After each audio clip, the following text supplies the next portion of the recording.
Assalamualaikum. Today we will gonna present problem-based test for network security DFN 40135.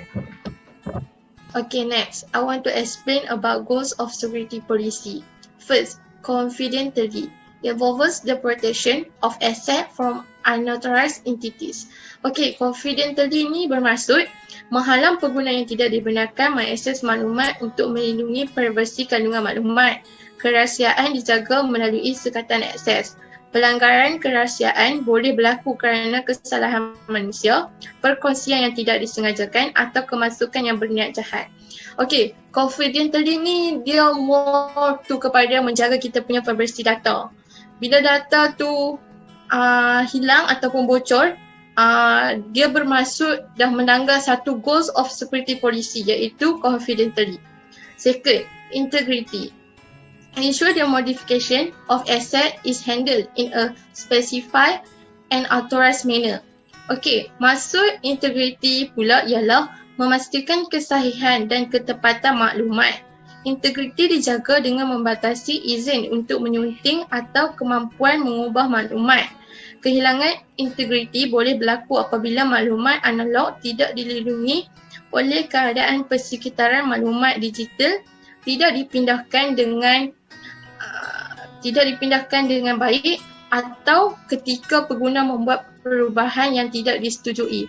Okey, integriti pula bermaksud dia kepada kesahihan sesuatu data. Contohnya, pekerja tu dia mengakseskan sesuatu data yang tidak sahih.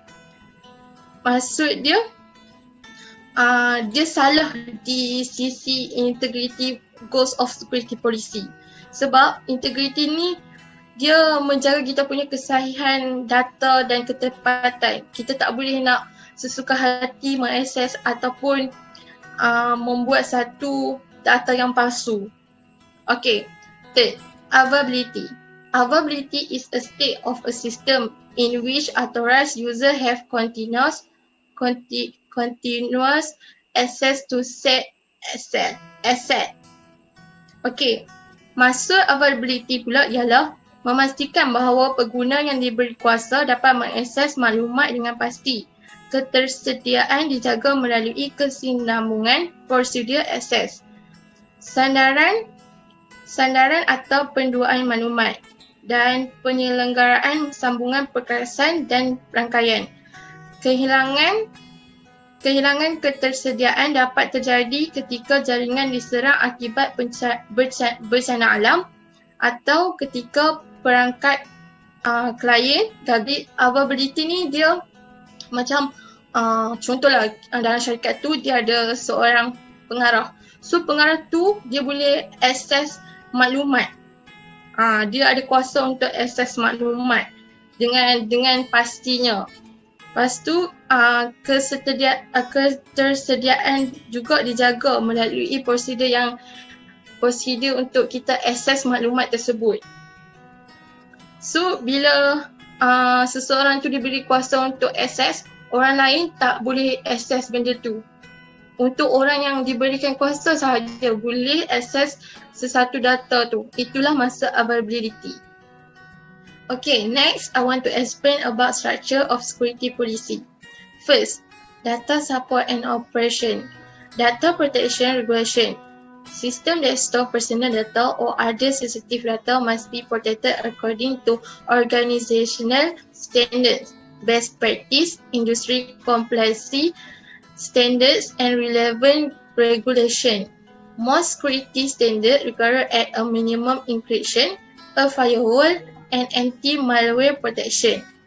Okay, maksud data support and operation ni ialah sistem yang menyimpan data peribadi atau data sensitif lain harus dilindungi sesuai dengan piawai organisasi, praktik terbaik, standard kepatuhan industri dan peraturan yang relevan.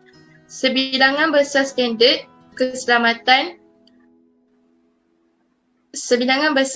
keselamatan memerlukan sekurang-kurangnya penyulitan seperti firewall dan perlindungan seperti anti-malware. Okay. Data support and operation ni dia dia more kepada peraturan perlindungan data kita. Macam contoh dalam syarikat tu perlulah ada satu penyulitan untuk orang akses kita punya data seperti firewall ataupun anti malware. Okay, next. Movement of data. Only transfer via secure protocols, encrypt any information copy to portable device or transmitted across a public network. Okay, maksud movement of data ni ialah hanya memindahkan data melalui protokol yang selamat, enkripsi maklumat yang disalin ke peranti mudah alih atau dihantar ke rangkaian awam. Responsibilities, right and duties of personnel. Appoint staff to carry out user access review, education, change management, incident management, implementation and periodic updates of security policy. Responsibility should be clearly defined as part of the security policy. Okay. Responsibilities, right and duties of personnel bermaksud lantik kaki tangan untuk melakukan tinjauan akses pengguna, pendidikan pengurusan perubahan, pengurusan insiden, pelaksanaan dan pengemas kinian berkala mengenai kebijakan keselamatan.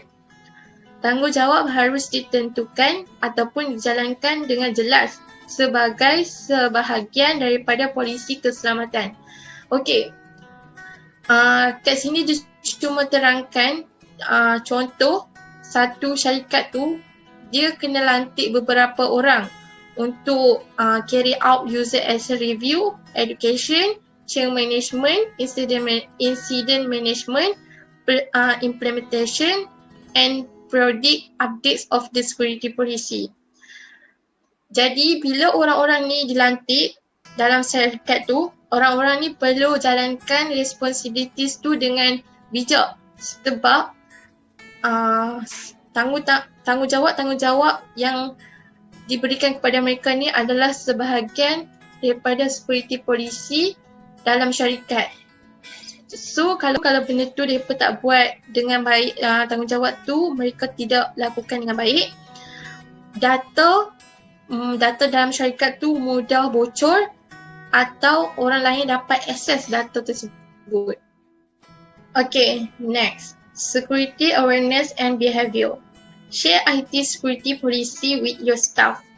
Conduct training season to inform employees of your security procedures and missions, including data protection measure, access protection measure, and sensitive data classification. Okay, clean desk policy. Secure laptops with a cable lock. Share documents that are not longer needed. Keep printer areas clean so documents do not fall into the wrong hand. Second, acceptable internet usage policy. Define how the internet should be restricted. Do you allow YouTube social media website? Block unwanted website using a proxy. Okay, maksud security awareness and behavior ialah dia ada dua. Satu, dasar meja yang bersih. Okay, bersih ni ialah komputer riba yang selamat dengan kunci kabel, cincang dokumen yang telah digunakan dan tidak diperlukan lagi. Jaga kebersihan kawasan pencetak agar dokumen tidak jatuh ke tangan yang salah. Maksud dia, kita kena clearkan kawasan kita punya printer sebab bila kita letak dokumen yang penting, orang lain akan ambil dokumen tu. So, kita punya kehilangan ataupun kecurian data boleh terjadi waktu tu. Okey, yang kedua, dasar pengguna internet yang boleh diterima. Maksud dia, tentukan bagaimana internet harus dibatasi. Adakah anda membenarkan YouTube, laman web dan media sosial? Sekat laman web yang tidak diingini menggunakan proxy. Okey, maksud kat sini, kita tak boleh nak benarkan sesuka hati kita punya YouTube, sosial media ataupun website kita untuk apa-apa iklan ataupun notification yang boleh mencuri kita punya data. So, kita mesti sekat laman web yang kita tengok benda tu macam pelik. Tengah laman web kan dia ada satu iklan ataupun beberapa iklan yang macam menarik perhatian kita, dia suruh tekan. So macam website macam tu kita perlu sekat menggunakan proxy. Authority and Access Control Policy. Hierarchical pattern. A senior manager may have the authority to decide what data can be shared and with whom. The security policy may have different terms for a senior manager vs a junior employee. The policy should outline the level of authority over data and IT system for each organizational roles. Okay, masuk authority and access control policy ni ialah pengurus kanan mungkin mempunyai keputusan untuk memutuskan data apa yang dapat dikongsi dan dengan siapa yang perlu dikongsi. Dasar keselamatan mungkin mempunyai syarat yang berbeza untuk pengurus kanan berbanding pekerja junior. Dasar ini harus menggariskan tahap kewibawaan terhadap sistem data dan IT untuk setiap peranan organisasi. Okey, maksud dia contoh dalam syarikat tu dia ada dua kategori. Satu kategori senior manager, yang kedua ialah junior employee. Tugas ataupun kuasa senior manager ni dia dapat membuat keputusan sama ada data tu perlu dikongsi ataupun data tu tidak perlu dikongsi. Contoh kalau data tu ingin dikongsikan, dia boleh tentukan dengan siapa dia boleh kongsikan data tu. So kat sini dasar ini dia menggariskan tahap kewibawaan terhadap sistem data dan IT untuk setiap syarikat tu. Okay, next. Network Security Policy.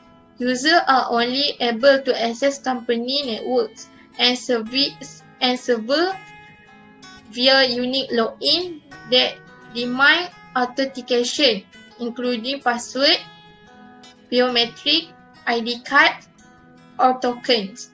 You should monitor all system and record all login attempts. Okay, maksud network security policy pula ialah dasar keselamatan rangkaian. Pengguna hanya dapat mengakses rangkaian dan pelayan syarikat melalui log masuk unit yang menuntut pengesahan termasuk kata laluan, biometrik, kad pengenalan atau token. Anda harus memantau semua sistem dan merekodkan semua percubaan masuk. Okey, maksud dia kat sini, satu syarikat tu, user ataupun pekerja sahaja yang boleh able to access network punya company. Sebelum mereka dapat access company punya network, mereka perlu mengesahkan kata mereka tu ialah salah seorang daripada pekerja tu ataupun user dalam syarikat tu dengan melalui password, biometrik, ID card atau token. Ni dia satu kad ataupun kod yang diberikan oleh syarikat untuk pekerja ataupun user dalam company tu. Kalau orang tu dia tak ada token ataupun kod tu, maksud dia dia bukan pekerja dekat dalam company tu dan dia tak boleh sesuka hati untuk access company punya network.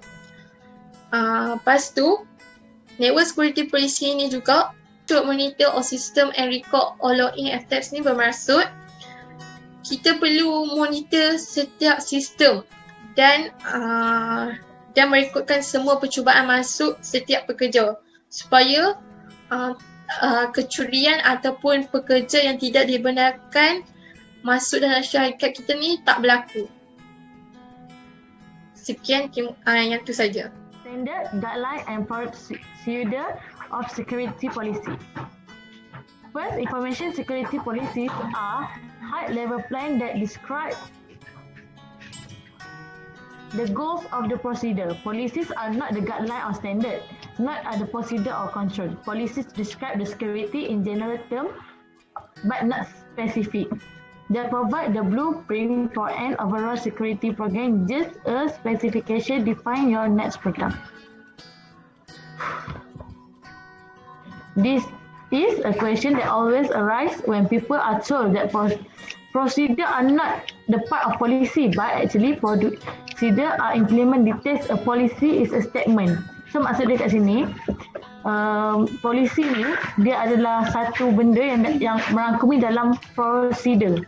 Dalam prosedur tu ada polisi. So polisi ni satu statement goal untuk mencapai prosedur tu. Faham tak? General terms are used to describe security policy so that the policy doesn't get any the way of implement. Contoh dia, if kalau polisi spesifik ni vendor single solution untuk single sign on. Lepas tu dia akan limitkan company punya ability untuk use upgrade untuk next product. Juga polisi document ni requirement document dalam implementation. This implement not should be part of your policy. So implement ni tak payah ada dalam polisi pun. Setting standard. What is setting standard? When we creating policies for an established organization, there is existing process for maintaining the security of the asset. The policies are used as drivers for the policies. For other policies in which there are not technology drivers, then that can be used to establish the mechanism for implement the policies. Semula yang ni, aduh, aku dah mengarut dah ni cakap pasal dia dah ni. Kejap. Jangan berlari. Dah diam je, kejap je. Slide kat atas saya tak banyak pun. Dah diam. Kat atas saya bagi tahu mok lagi. Itulah sebab kata tak bagi awak ikut. Yes, bismillahirrahmanirrahim. Next is setting standard. When creating policy for an established organization, maknanya bila kita create organisation established ni, proses existing ni akan maintainkan security asset kita. So these policies are used as drivers for the policies. For other policies which there are no technology drivers, standard can be used as established. So bila dia guna polisi yang tak ada technology driver ni, so standard ni lah yang akan jadi established analysis mandatory dorang untuk mechanism untuk implement the policy. Next, regardless of how the standard are established. So macam mana standard ni di-establishkan? Daripada setting standard, policies are difficult to implement or that are affect to entire organization or granted to work in the environment. Even for small organization, if the access policies require time to use password, the standard for using a particular token device can be met. Interoperability relative certainly. The next is guidelines. So guidelines ni adalah standard dalam baseline describe specific product configuration or other mechanism to secure the system. So guideline ni dia satu benda untuk kita securekan kita punya sistem ni. Okay, santai. Security tu tak boleh guna untuk describe standard ataupun kita nak setkan baseline. Tapi kadang-kadang guidelines tu necessary juga. Faham tak? There are the where recommendation are create as guidelines to the user community and reference to the proper security. Okay, for example, your policy might require a risk analysis every year. So contoh dia, kita punya polisi ni akan ada masalah risiko lah. Rather than requirement specific producer or perform the audit, the guideline can specify the methodology that it can be used, leaving the audit team to the work with management to feed the detail. The setting and implement procedures. Step before implement create dalam procedure. So procedure ni dia akan describe macam mana untuk kita use standard and guidelines untuk kita implement the concern measure that support the policy. So this product can be used to describe everything from the configuration of everything system, database and network hardware. So how add a new user, system and software was illustrated if it configure different. So actually have a sebenarnya ada gambar yang tunjuk last step ni macam mana. So procedure ni akan jadi last part dalam kita create information security program. Procedure are written to support the implement of the policy. Sebab policies ni dia boleh tukar antara organisation and defining mana satu procedure yang written is impossible, yang macam mustahil untuk kita tulis. So untuk contoh dia, kalau organisation ni tak perform software develop, procedure ni akan test quality assurance and unnecessary. Kadang-kadang ada juga type procedure ni akan jadi command among network system and including. So this is ada 3 yang akan termasuk. So pertama auditing. Prosedur ni boleh include kan audit. So macam mana kita nak maintainkan audit log dia, cara dia being audit. So net administrative. This is procedure yang boleh guna yang ada separation of duties among the people charged with operating or monitoring the system. This procedure where you can show that database administrator should not be watching by the firewall log. So dekat administrative ni kita bagi tahu yang kita tak boleh tunjuk database kita punya administrator dekat firewall. Net access control. This procedure yang akan extension dalam administrative procedure dengan bagi tahu administrator macam mana nak configure authentication and cara lain untuk access control failure of the various component. Next is configuration. So ni tambahan dia, sebenarnya 3 tadi dah cukup. Tapi ni tambahan dia, configuration. This procedure dia cover firewall, router dengan switch dan operating system. So net incident response. Incident response ni dia procedure yang cover semua sebenarnya. Daripada detection dengan cara untuk respond the incident. This procedure should be discussed how improve management and the response as well as when involve the law enforcement. Net physical and environment. Dekat physical and environment ni, procedure ni dia hanya cover conditioning and other environment control dekat dalam room. Mana dengan lain environment dekat store tu. Tapi juga dia shielding ada Ethernet cable. So dekat fizikal ni dia lebih kepada luaran lah. Jadi dia cover, dia produce kita punya luaran something tu. Macam Ethernet cable untuk kita prevent daripada dia kena tip. Ni roles and responsibility entitled within a security policy. So ni dah dalam kotak kan. So dia punya rules, board of director audit commitment. So, untuk security policy dia akan presented the annual IT state the risk update. Consult with executive leadership to understand university IT machine and risk and provide guidelines to bring them into alignment. Nah, executive leadership. Executive leadership ni dia approve capital expenditure for information security communication pack to DN and senior faculty align information security policy and portal based on the university mission and risk. Ni lebih kepada macam kita politeknik lah. So executive leadership ni dia control kat situ. Sponsor the ISO, the ensure the information security risk process is followed university executive. Contohnya kat Poli ni, CIO ni dia pegang ISO tau. So dia follow university kita punya aktiviti, punya proses, punya projek daripada the security risk, risiko sebuah security tu. Contohnya security framework. So next CISO, communicate information security risk to executive leadership, report information security risk and know to university leadership and gain approval to bring risk to acceptable level, coordinate the development and maintenance of information security policies and standard. Kita bekerja dengan ISO ni, dia akan establish kita punya information security framework and awareness program. Dia macam berjaga-jaga dengan sebuah program yang kita buat. Macam tu. Next. Okay, ni data custodian. Apa itu data custodian?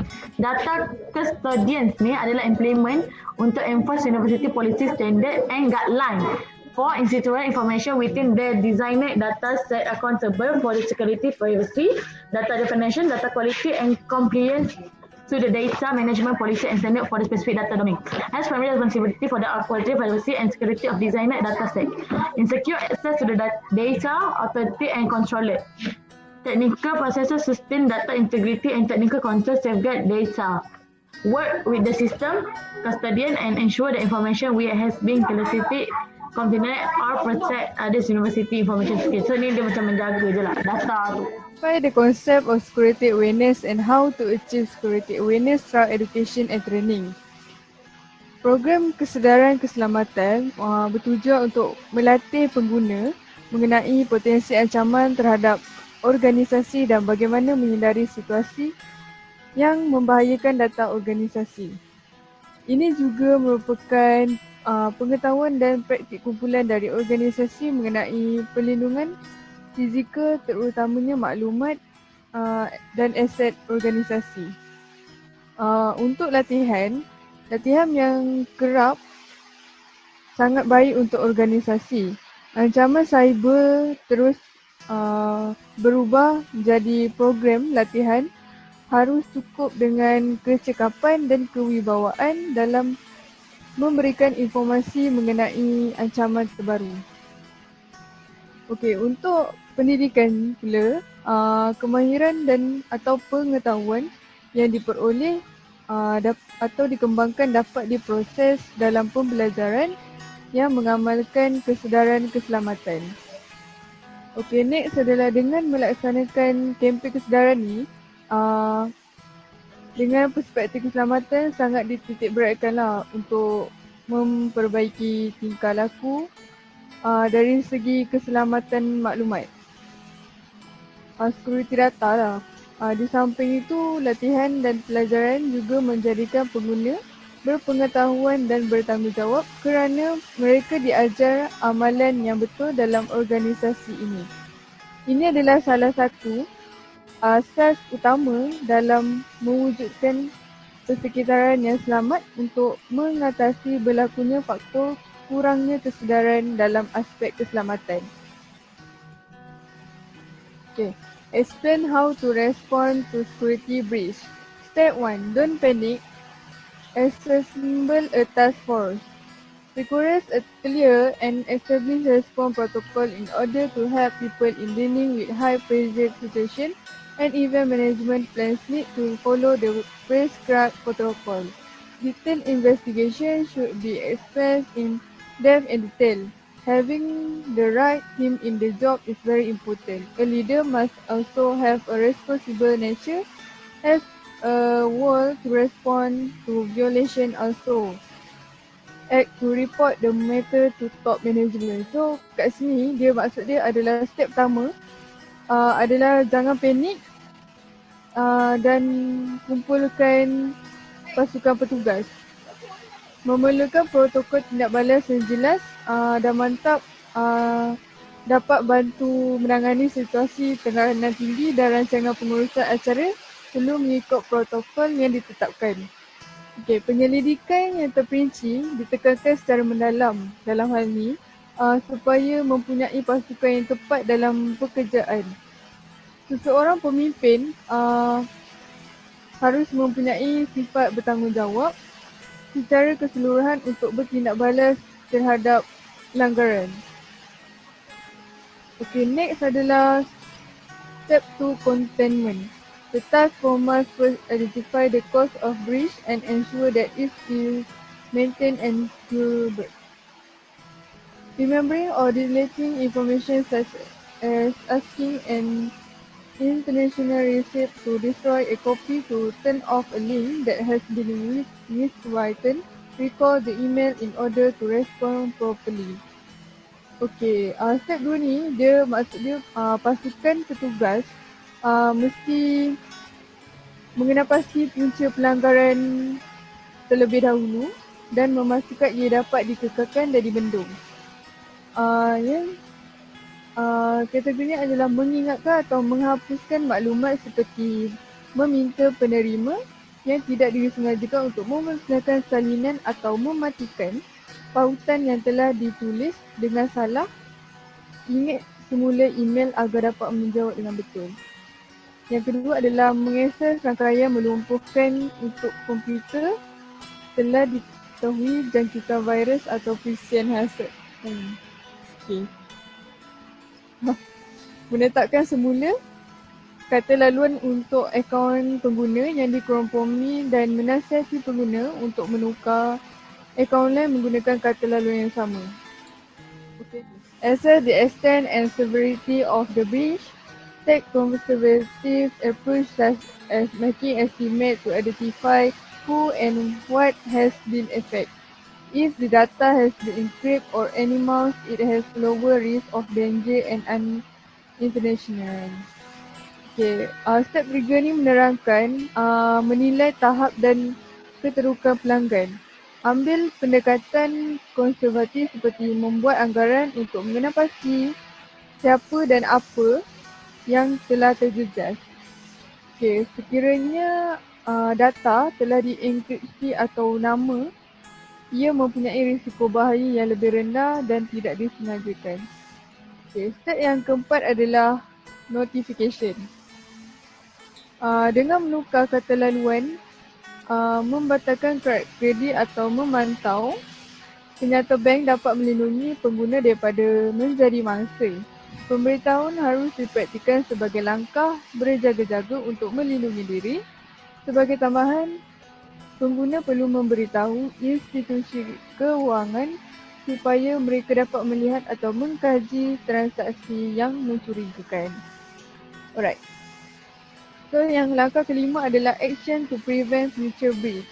Perform a thorough post-breach audit to determine if your security practice could be improved, such as involving data security consultant, properly addressing and identify security shortcomings, reviewing arrangement with service provider to maintain appropriate data security obligation, and conduct training to relevant staff to ensure everyone follow the latest training.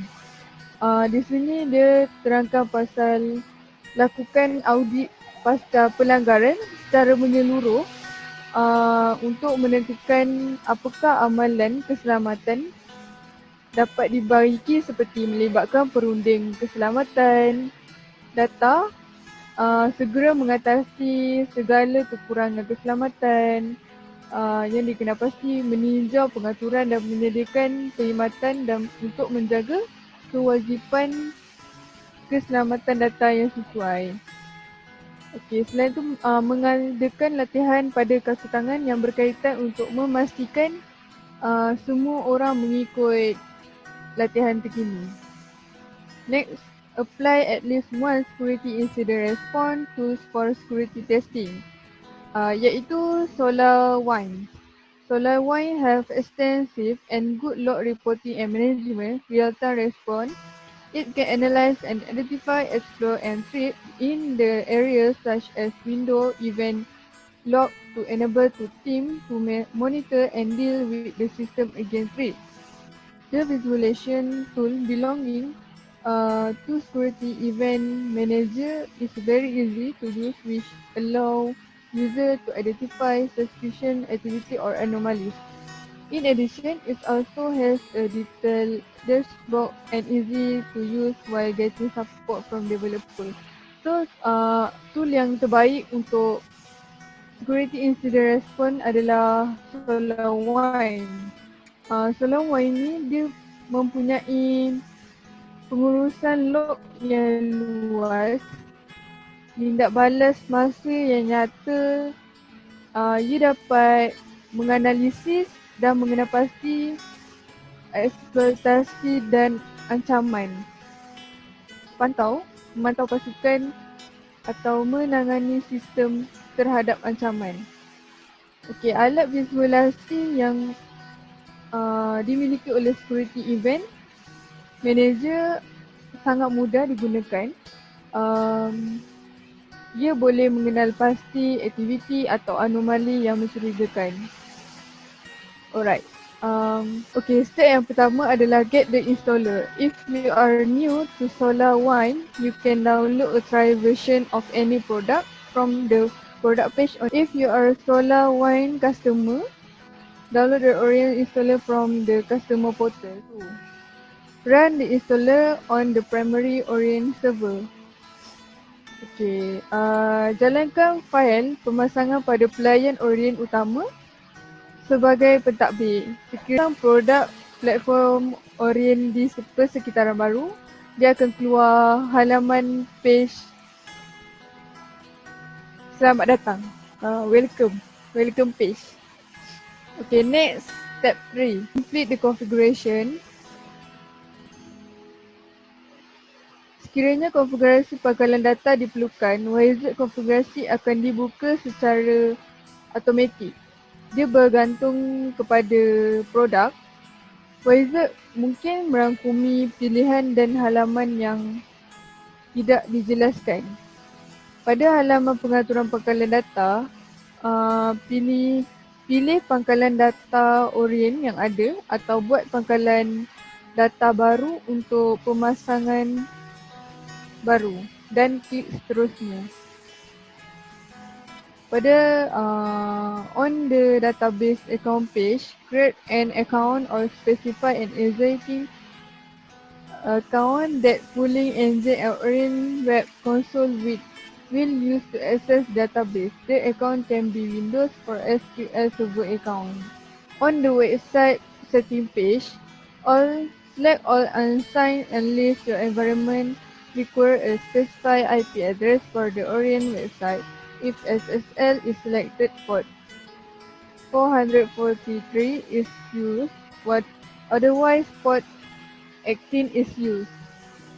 Specify the port and the website root directory where the system install the web console file.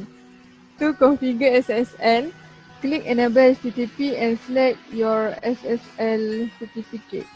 So kat sini IP address perlu pilih yang all unassigned. Untuk port pilihkan 443 port. Lepas tu website root directory adalah daripada SolarWine, and then enable HTTP is generate self-signed certificate. Jika dia minta untuk buat directory atau laman web, klik yes. Okay. Dia akan keluar review the list of service to install. And then log in with username, enter a password for the account, confirm the password, and then click save and log in. Next last step is active license. Active the license for your new product. Okay, dapatkan lesen untuk produk dari portal pelanggan. Mungkin memerlukan banyak lesen, satu untuk setiap produk. Okay. HA backup server, additional polling engine and additional web. Sandaran HA, engine pengguna tambahan dan pelayan web tambahan. Alright, that's all. Okay, thank you for this video. Hope you will enjoy our ideas.